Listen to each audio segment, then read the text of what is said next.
दहशतगर्दी का मुकम्मल खात्मा करने के लिए मुसल्लह फौज और सिक्योरिटी इदारों की मुकम्मल हिमायत की जानी चाहिए। साबिक वज़ीर आज़म नवाज शरीफ का कहना है कि अदम इस्तेहकाम पैदा करने और बैरून मुल्क पाकिस्तान को बदनाम करने वाले नासिर को दिलचस्पी नहीं है।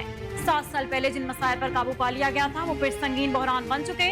दहशतगर्दी का मुकम्मल खात्मा करने के लिए मुसल्लह फौज और सिक्योरिटी इदारों की मुकम्मल हिमायत की जानी चाहिए। नवाज शरीफ से सेनेट में पार्लिमानी पार्टी लीडर इरफान सदीकी ने मुलाकात की, जिसमें सियासी सूरत पर बातचीत की गई।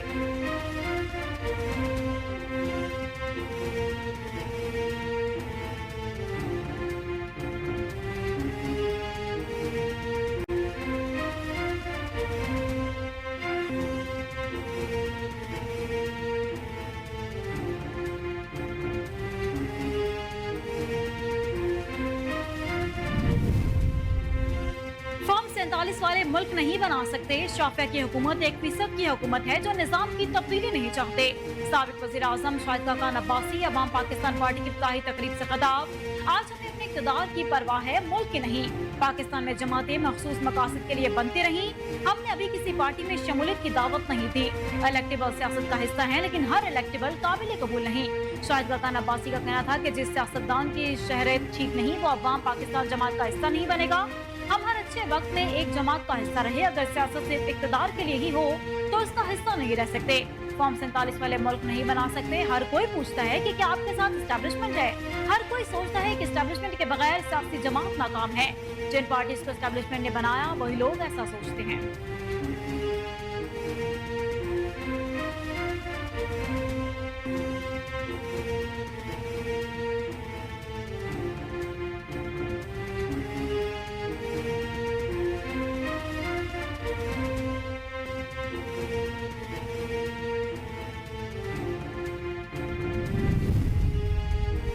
गैस और पेट्रोलियम की तलाश करने वाली कंपनीज ने पाकिस्तान में $5 अरब की सरमायाकारी करने का ऐलान कर दिया।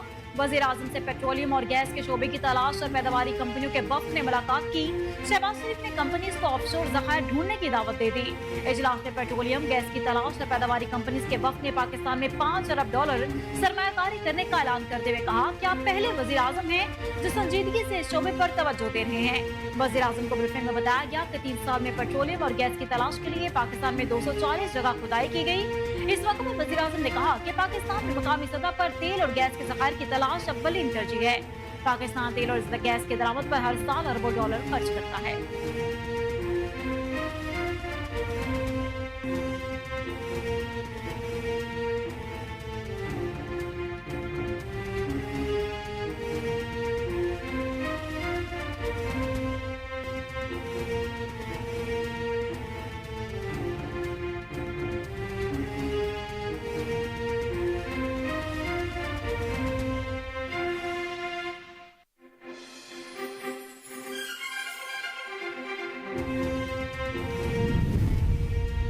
फ्लोर मिल्स एसोसिएशन ने विद होल्डिंग टैक्स मुस्तरद करते हुए 10 जुलाई से मुल्कगीर हड़ताल का ऐलान कर दिया। फ्लोर मिल्स एसोसिएशन की प्रेस कॉन्फ्रेंस में सेंट्रल चेयरमैन आसिम रजा समेत चारों सूबे के चेयरमैन और सैकड़ों फ्लोर मिल्स मालिकान ने शिरकत की। मुल्क भर के फ्लोर मिल्स ने मुश्तरका तौर पर विद होल्डिंग टैक्स मुस्तरद करने का ऐलान किया। आसिम रजा ने प्रेस कॉन्फ्रेंस करते हुए कहा कि विद होल्डिंग टैक्स खत्म न होने की सूरत में 10 जुलाई से मुल्कगीर हड़ताल करेंगे।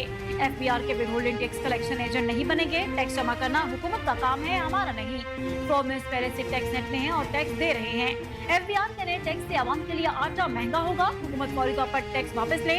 टैक्स वापस ना हुआ तो 10 जुलाई से मुल्क भर के मिल्स बंद कर दी जाएंगी।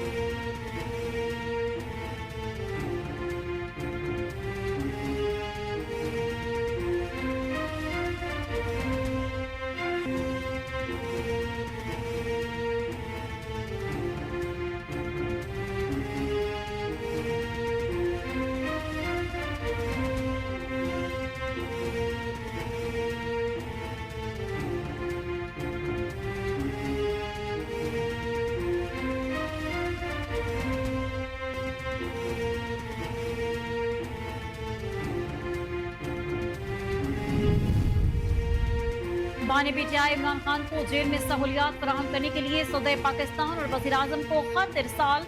मरासना जुडिशल एक्टिविज्म पैनल के सरबराह अजहर सिद्दीक एडवोकेट ने इरसाल किया, जिसके वतन में कहा गया है कि बानी पीटीआई को जेल में कानून के मुताबिक सहूलियात फराहम नहीं की जा रही और इन लोगों से मिलने नहीं दिया जाता। मरासले के मतन में मजीद कहा गया कि बानी पीटीआई की मुलाकातों में क्यों रुकावट डाली जाती है। बानी पीटीआई को बुनियादी सहूलियात फराहम की जाए, उन्हें जेल में सहूलियात नहीं मिलेंगी तो आला अदालतों से रुजू करेंगे।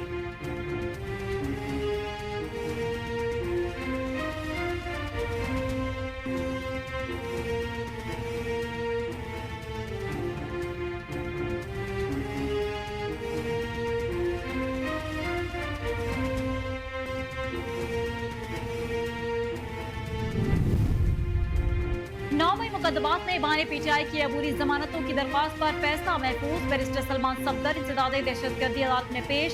सरकारी वकील ने बानी पीटीआई के जनाह हाउस और दीगर दोनों मुकदमात में गिरफ्तारी मांग ली। सरकारी वकील ने मौक़िफ़ अपनाया कि बानी पीटीआई से तफ्तीश के लिए गिरफ्तारी दरकार है। बैरिस्टर सलमान सफदर का कहना था कि बानी पीटीआई की अदम मौजूदगी के बावजूद जमानतें कन्फर्म हो सकती हैं।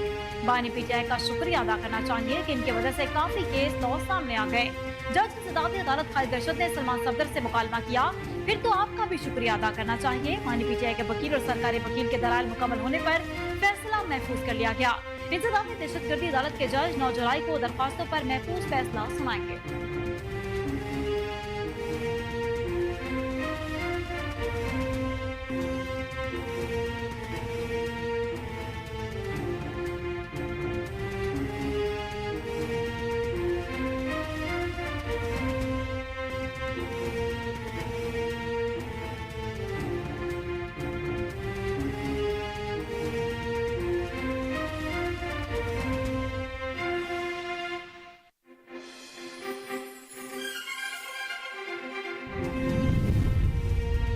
तहरीके इंसाफ ने तरनौल में होने वाला जलसा मुलतवी करने का ऐलान कर दिया। चेयरमैन तहरीके इंसाफ बैरिस्टर गौहर ने कहा कि यौम आशूर के बाद जलसा करेंगे। हमने हमेशा कानून का सहारा लिया है।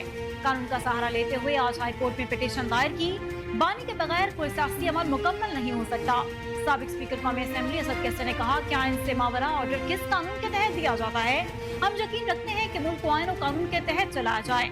हम बानी पीटीआई से मशवरा लेंगे। अगर इस बार उन्होंने एनओसी नहीं दी तो हम निकलेंगे। हम मुल्क को कायद-ए-आज़म का पाकिस्तान बनाना चाहते हैं। टैक्स के बजट को किसी सूरत नहीं मानते। हम डटे हैं, न डरेंगे न पीछे हटेंगे। असद कैसर का कहना था कि हम किसी तौर पर डरे नहीं, आईनी और कानूनी जंग जारी रखेंगे। पीपल्स पार्टी अपना डबल स्टैंडर्ड्स खत्म करे।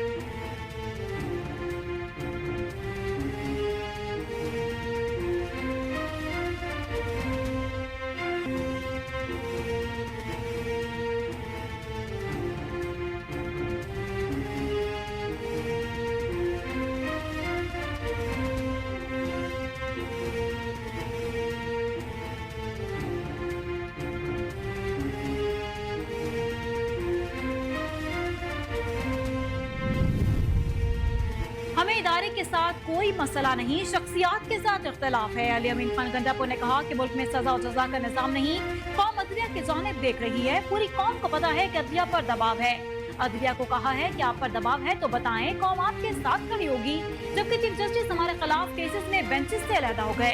एपेक्स कमेटी में बात उसमें इस्तेहकाम की हुई, ऑपरेशन की नहीं। मुल्क में कानून की बालादस्ती जरूरी है और आप सबसे पहले हमारा मैंडेट वापस किया जाए। अली अमीन खान गंडापुर ने कहा कि बानी पीटीआई के केसेस में कुछ नहीं निकला। इमरान खान कहते रहे कि मैं मुज़ाकरात के लिए तैयार हूँ। जाली केसेस वापस लें, फिर मुज़ाकरात करेंगे। विफाक जो काम कर रहा है वो आइन और अदलिया के बिल्कुल खिलाफ है। हुकूमत बैसाखियों पर खड़ी है और मैंडेट इनके पास नहीं।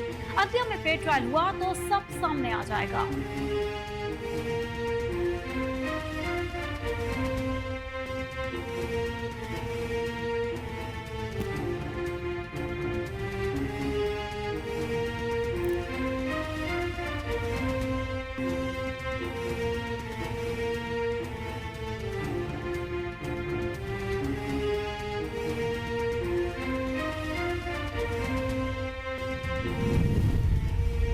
पाकिस्तान मुस्लिम लीग ऑल पार्टी इस कॉन्फ्रेंस में भरपूर शिरकत करेगी। सदर पाकिस्तान मुस्लिम लीग चौधरी शुजात हुसैन ने कहा कि मुल्क को दहशतगर्दी की लानत से मुकम्मल पाक करने के लिए अज़्म इस्तेहकाम ऑपरेशन नागुज़ीर है। पाकिस्तान मुस्लिम लीग अज़्म इस्तेहकाम ऑपरेशन की मुकम्मल हिमायत करती है। क़याम अमन के लिए पाकिस्तान और अफगानिस्तान का रवाबित बढ़ाने की जरूरत है। इस मौका पर सूबाई वज़ीर सनअत और तजारत चौधरी शाफे हुसैन ने कहा कि दहशतगर्दी आलमी मसला है जिस पर मिलकर निपटना होगा। दहशतगर्दी के खिलाफ जंग इज्तिमाई काविशों से जीती जा सकती है। मुस्लिम लीग क़याम अमन की काविशों की भरपूर हिमायत करती है।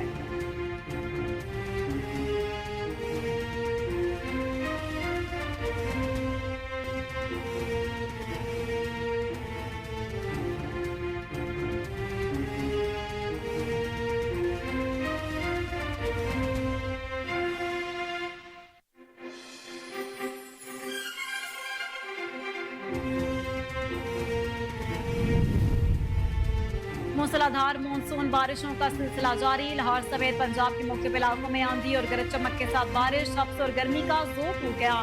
कई इलाकों में बिजली की सप्लाई मुतासिर। जुड़वा शहरों में 30 मिलीमीटर बारिश रिकॉर्ड की गई। इस्लामाबाद, रावलपिंडी, मरीज, जेहलम, मुरीद के गुजरावाला, अटक, वजीराबाद समेत मुख्तलिफ शहरों में बादल बरस पड़े। अटक शहर और गिरदोनवा में शदीद बारिश के बायस कई फीडर्स ट्रिप कर गए। आजाद कश्मीर में भी तूफानी बारिश से पानी घरों में दाखिल। बिजली के पोल और दरख्त जड़ों से उखड़ गए। महकमा मौसमियात के मुताबिक मूसलाधार बारिश से नदी नालों में सैलाबी सूरत हाल पैदा होगी। लाहौर, सियालकोट, गुजरावाला, नारोवाल, रावलपिंडी, फैसलाबाद और पेशावर में अर्बन फ्लडिंग का खदशा है। KPK के पहाड़ी इलाकों में लैंडस्लाइडिंग का भी अंदेशा जाहिर कर दिया गया।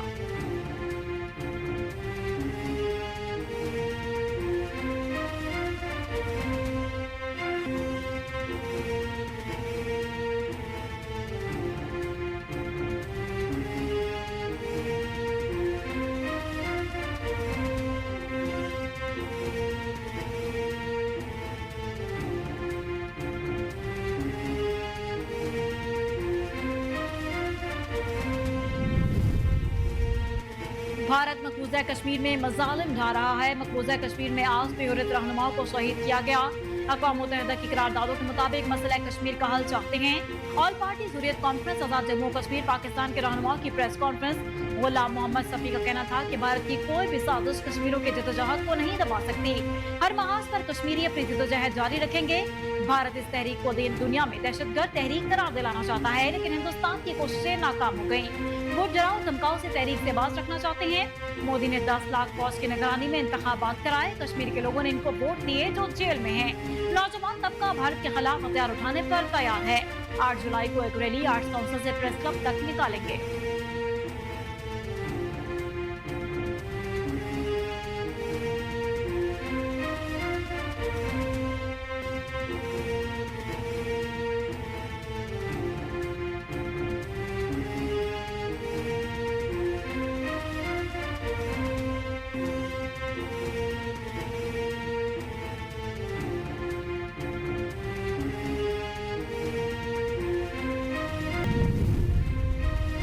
थाईलैंड में होने वाले प्रोफेशनल बाउट में पाकिस्तानी बॉक्सर शाहिर आफरीदी ने भारतीय बॉक्सर रविंद्र सोलंकी को शिकस्त दे दी। शाहिर ने तीसरे राउंड में भारतीय टीम को नॉकआउट किया। थाईलैंड में होने वाली प्रोफेशनल बॉक्सिंग के मुकाबले में पाकिस्तान के शाहिर आफरीदी और भारत के रविंद्र सोलंकी के दरमियान पहला राउंड इंतहाई दिलचस्प और सनसनीखेज रहा। दूसरे राउंड में शाहिर आफरीदी ने भारतीय बॉक्सर पर ताबड़तोड़ हमले करके पोजीशन मजबूत की। तीसरे राउंड के आखिरी मिनट में शाहिर आफरीदी ने भारतीय बॉक्सर को ऐसा मुक्का रसीद किया कि वो लड़खड़ा गए। रेफरी ने भारतीय बॉक्सर को नॉकआउट करार देकर पाकिस्तानी बॉक्सर को फातेह करार दिया। कामयाबी के साथ वो प्रोफेशनल मिडल वेट कैटेगरी के एशियन चैंपियन बन गए।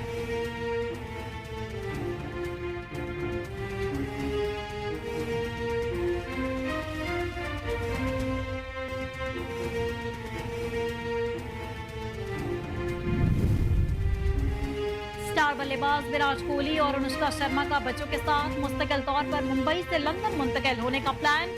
कोहली और अनुष्का भारत में शोर शराबे, करोड़ों मतदाताओं से दूर अपनी निजी जिंदगी पुरसुकून माहौल में गुजारना चाहते हैं, जहां हंगामा और शोर शराबे न हो, दोनों आजादाना घूम फिर सके, इनके बच्चे बैरून मुल्क तालीम हासिल कर सके। करीबी हल्का दावा कर रहे हैं कि यह खानदान लंदन में मुस्तकिल तौर पर आबाद हो सकता है, जहां वो एक आलीशान घर खरीदने की मंसूबाबंदी कर रहे हैं। अकाई की पैदाइश से पहले विराट कोहली और अनुष्का शर्मा ने लंदन में काफी वक्त गुजारा।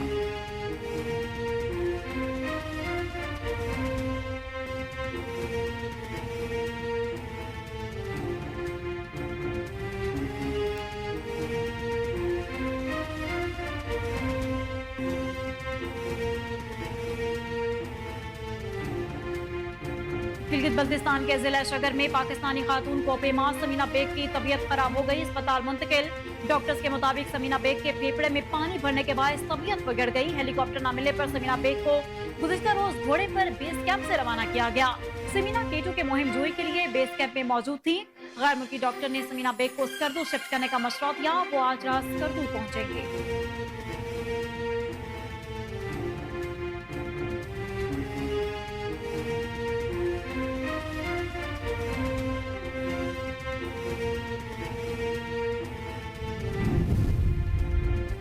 बांग्लादेश के साबिक टेस्ट क्रिकेटर नफीस इकबाल ब्रेन हेमरेज का शिकार हो गए। साबिक क्रिकेटर को गुज़श्ता चंद दिनों से सरदर्द की शिकायत थी। तबीयत बिगड़ने पर नफीस इकबाल को अस्पताल ले जाया गया, जहां डॉक्टर ने इनके ब्रेन हेमरेज की तशख़ीस कर दी। डॉक्टर्स का कहना है कि नफीस इकबाल की शरीयाम में कहीं कहीं खून जमा है। तमाम नफीस इकबाल की सेहत बेहतर है, वो खतरे से बाहर है। बांग्लादेशी क्रिकेटर बोर्ड के हुकाम के मुताबिक नफीस इकबाल का इलाज जारी है। इनको कुछ दिन में अस्पताल में ही रखा जाएगा।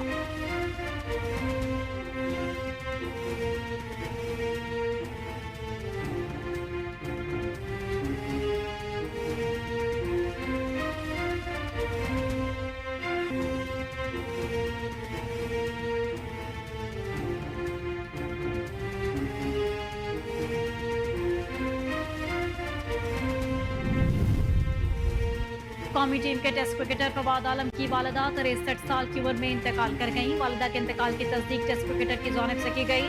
उन्होंने बताया कि वालिदा गुज़श्ता चंद माह से बहुत बीमार थी, जो इंतकाल कर गईं।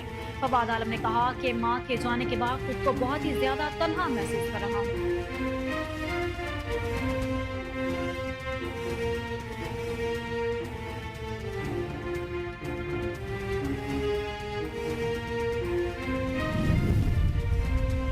और पाकिस्तान की मशहूर शेफ नाहिद अंसारी इंतकाल कर गई। शेफ नाहिद अंसारी ने मुख्तलिफ मॉर्निंग शोज और कुकिंग शोज में खानों की तरकीब और टोटकों से अवाम के दिलों में घर कर दिया। नाहिद अंसारी कैंसर के मर्ज में मुब्तला थी। इनके इंतकाल की खबर एक निजी टीवी शो के मेजबान की जानिब से अपने इंस्टाग्राम अकाउंट के जरिए दी गई। इंतकाल की खबर के बाद सोशल मीडिया सार्फिन और शेफ के चाहने वालों की जानिब से गहरे दुख का इजहार किया गया।